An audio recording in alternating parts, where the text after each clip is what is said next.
ആഘോഷിക്കുന്ന ദിനം മാത്രമല്ല, അത് നന്ദി, സ്നേഹം, പരസ്പര ബഹുമാനം, ക്ഷമ, ദയ എന്നിവയുടെ മൂല്യങ്ങൾ മനുഷ്യർ തമ്മിൽ പങ്കുവെക്കുന്ന ഒരു പ്രത്യേക സമയവുമാണ്.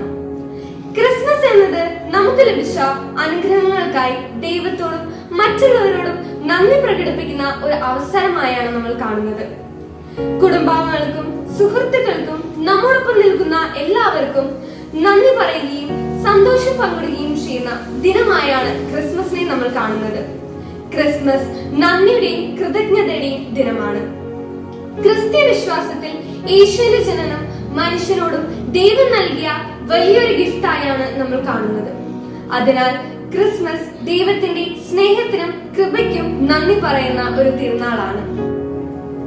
കർത്താവിന് നന്ദി പറയുവിൻ, അവിടുത്തെ നാമം വിളിച്ചപേക്ഷിക്കുവിൻ, ജനതകളുടെ ഇടയിൽ അവിടുത്തെ പ്രവൃത്തികൾ പ്രഘോഷിക്കുവിൻ.